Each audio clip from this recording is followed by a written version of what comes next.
You can draw any form starting from cubes, cylinders, and spheres. Problem is how to actually do it. Like, what lines do you draw? Where?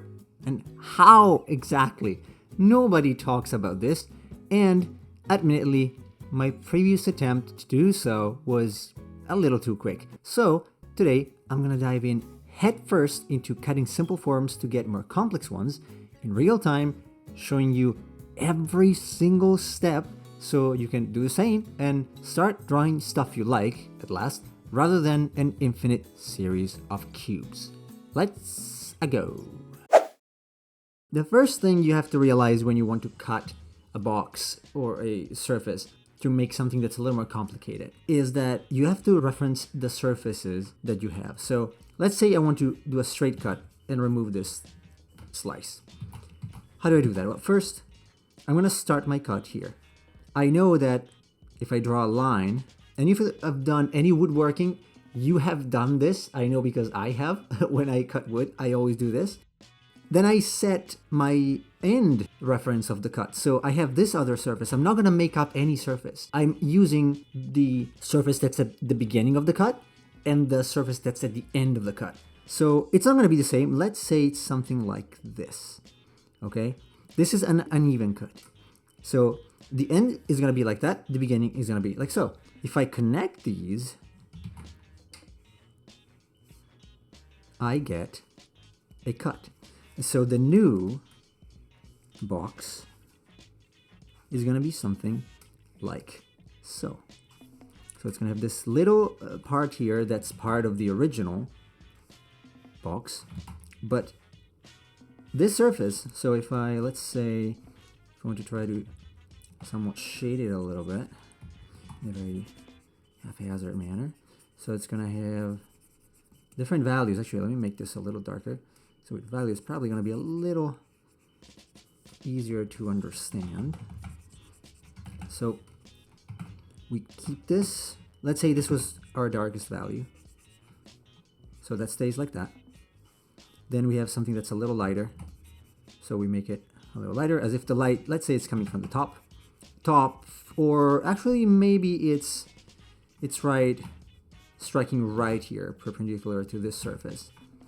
We make this one a little brighter, something like that. And then this one is going to be very bright, maybe not white, but something that's definitely lighter than the first one. So right now they kind of look similar, so I can probably make this a little darker, but this will be the end result.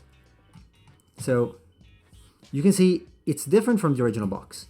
It's been cut following the guides that we used. And this can be done an infinite number of times, or I would say probably a reasonable number of times. So now we have those surfaces. How do we cut it further? Well, we cannot follow the original box anymore, or we could, but projecting becomes a little complicated at that point. On the new surface, let's say it's this one, I find my initial cut line, then my end cut line, I mark it like that, and then I connect. And so this chunk here has now been removed. All this part, and let me draw the negative so you can possibly understand it. All this part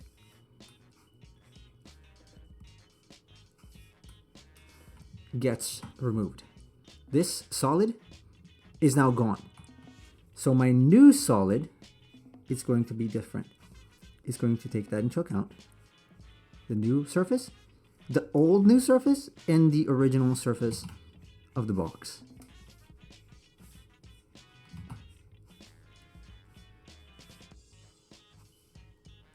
Like so. So that's our new form.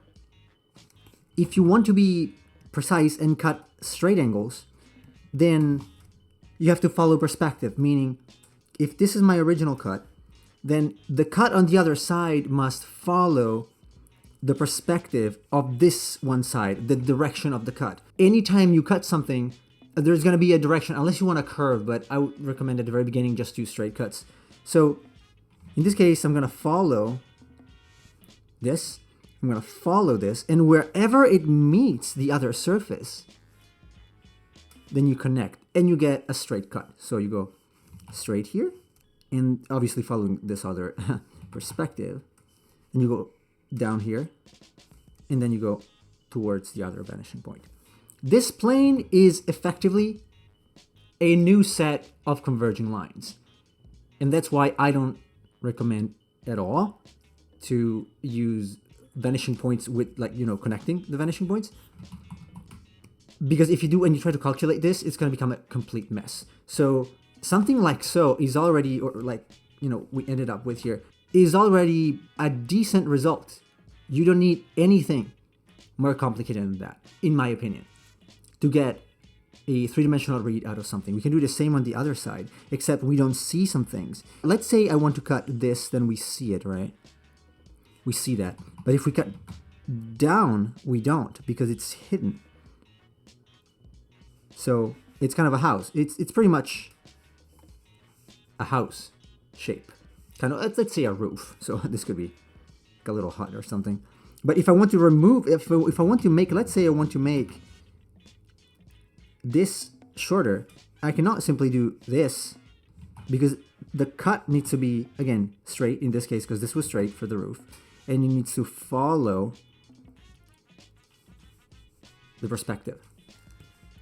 This also applies to more complex shapes. I was asked, how do you deal with cuts when it's about a face, if you start with a box? I'm not even going to stay here and say that the box method is the best or anything like that. It's just more convenient to understand planes. But if you use it, and if you want to give the head a head shape, you don't need to calculate anything. You just cut like that. And even if you don't calculate the cuts, it's still going to read like there is a surface here, as long as this makes sense. So you can pretend these are diagonal cuts. Like here, maybe you can figure out a better shape of the head if you want.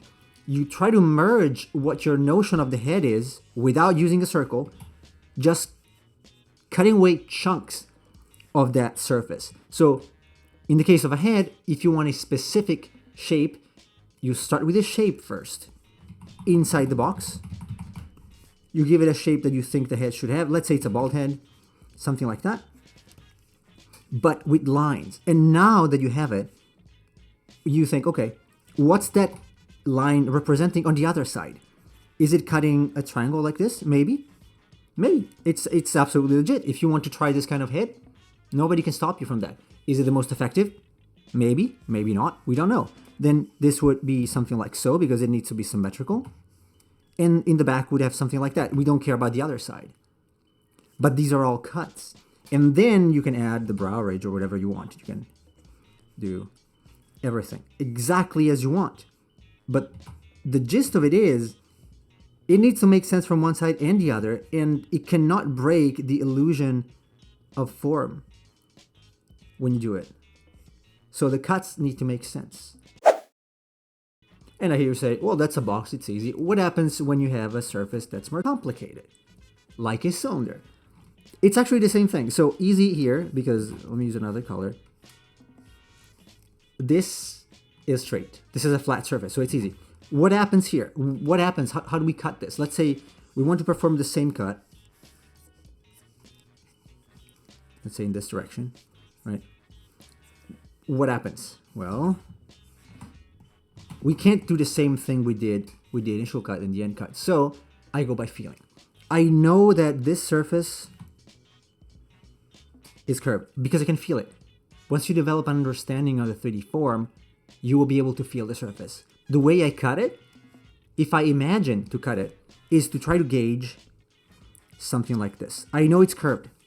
So I try to cut this in a way, and it's not going to be precise. Okay, it's not going to be mathematically accurate. It will not, because I don't know how to calculate, quite frankly. I don't know, and I couldn't care less, because it just needs to be functional. I just need to be able to see, after I'm done, that this surface feels cut. If this surface, once I'm done, does not feel cut, then there's something wrong, and I'm going to try again. So if that doesn't work, I'm going to try maybe something a little more pointy, something like that. something straight probably doesn't work because, I mean, it could be for the angle from which you're looking at the cylinder specifically, that it might look straight. But it's probably not a good idea to use that angle in that case because you want things to look as clear as possible for the viewer without ambiguity.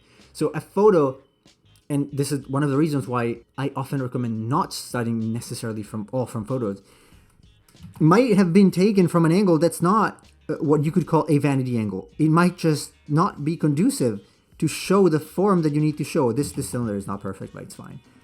So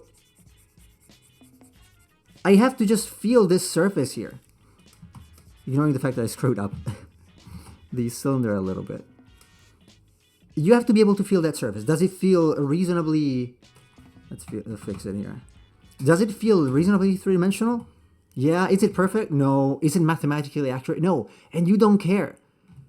I've had students who would literally try to calculate mathematically how this would go. And I've seen tutorials that teach you, quote unquote, drawing by trying to mathematically calculate that. That's not how it works. It can work like that, but it's impossible to apply when you actually draw something like a piece of armor. You have to feel the initial surface and then say, okay, because it's a curved surface, the cut needs to be curved. I need to perceive that curve. If I don't perceive that curve, it's all for nothing. Once again, is this correct? No, probably not. I don't know and I don't care. You can try to calculate that, but it doesn't make sense to me. I just want this to feel like a surface that I can use, let's say something like that, maybe not, to describe what's going on here. Does it describe what's going on? Yes, great. No, redo. So in this case, it would become sort of something like this. Maybe. Again, I don't know exactly, and I couldn't care less. Something like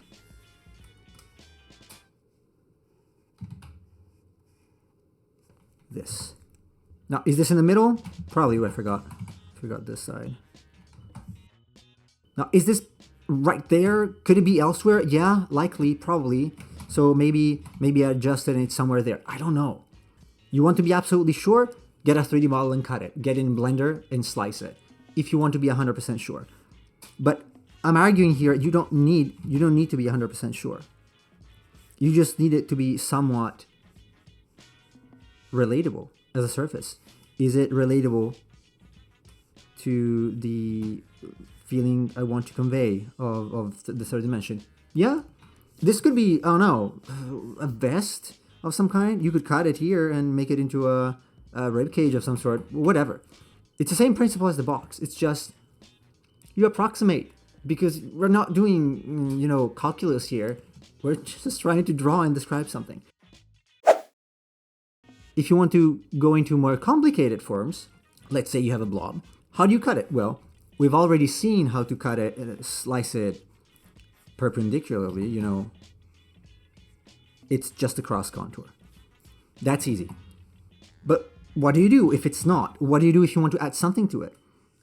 Well, then I draw something on the surface, because I feel there is a surface here. And then I just stick it in, like that. So in this case, I'm adding. What if I want to cut a part of that? Well, I decide, imagining how the surface is, imagining how my cut's gonna be. I imagine the loop that cut's gonna have, and then I cut it. Is it going to be, super easy to understand? Probably not. But I don't care. If I know that this loop is the true, let's say, perpendicular loop compared to the action, or given the action of this blob, this surface, this sort of ellipse, which is basically a circle, is perpendicular to the action. So like from here, it does like that. What do I need to do to want to cut it diagonally? Well, probably something like so. Now, is it going to change depending on the surface? Yes. So if your blob is like that, you have to account for it. Is it easy? No, but you can probably fool the eye. So if I want to cut this, let's say here, there's a point where I want to cut it. then I'm trying, something like that. Is it the exact thing it needs to look the way I want it to look? I don't know. Probably, but I have to judge after I'm done. I have to judge using my eye. And so if I want to cut it again, I'm going to do the same thing. Circular, same thing. So I remove that, I remove that. You want to cut it more? You want to cut like a circular section here, literally? Then you cut it.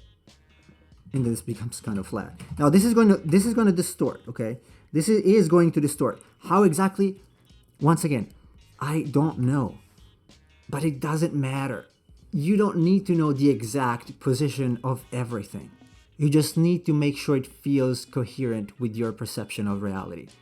That's what you're after. So if you take something even more complicated, let's say it's something like this. And notice I'm going over the surface. Maybe this, actually, I want to be there. What if I want to, take a knife or a guillotine and slice here? What happens? Well, maybe I'm going to remove two kind of butt shapes or breast shapes here. This becomes flat. This becomes flat. It's basically what Andrew Loomis does in his potato head ball. You slice down and you remove the caps. But until you can understand how this actually works, actually the arrow is off, see? If there is a feeling of third dimension around it, it's easy to see other things. So until you get that coherent feeling of knowing, hey, there is a 3D space here. Hey, there is a 3D space here. Here, 3D space. Here, 3D space. Not super precise, but somewhat like that. Here again, 3D space, 3D space, 3D space everywhere. Unless you get the feeling of that third dimensional space, you won't be able to do this. You have to visualize the space, visualize your form, and then before you perform the cut, visualize the surface of the cut. Kind of like you have in video games, the trail of the slash. Let's say there's a sword here of any kind. This is a terrible sword. Imagine if I were a weapon designer. Oops. I am. So let's take this horrible sword here. Like the trail, right, of the slash. Well, you imagine that. This is like a flat sheet of metal that's going to go through that, whatever it is. So your cut, let's say this is a bamboo stick, is going to go through. And your sheet, this is going to be very obvious for you if you do 3D modeling. Your sheet will cut everything it interacts with. Let's pretend it's not exactly a sheet. It's like a 1 millimeter or something, 1/16 of an inch surface. It's going to cut everything there. And whatever is not connected to the main part goes. That's the gist of it. So to recap, the first step is decide the space. Let's also call it maybe understand the space. Then you understand your form. Then you decide the beginning of the cut and the end of the cut. And then you connect the points. This is for a flat surface like a cube. For something more complex, you have to imagine a loop that the trail of the knife that's cutting that form would form on that form if it were going through it. You decide that. And when you're done, if it invalidates the feeling of third dimension, it's wrong. And you gotta try again. And you try again until you get that feeling right. I don't think there is any other or better way. You just try until you succeed. So don't just stop and think, oh, this is okay, I applied the rule. You don't have to apply the rule here. You have to observe, perceive, and fix where needed. All right? I hope this was useful. That's all I have for you today. If you enjoyed the video, leave a like and subscribe for more. As always, thanks for watching. I'll see you next time.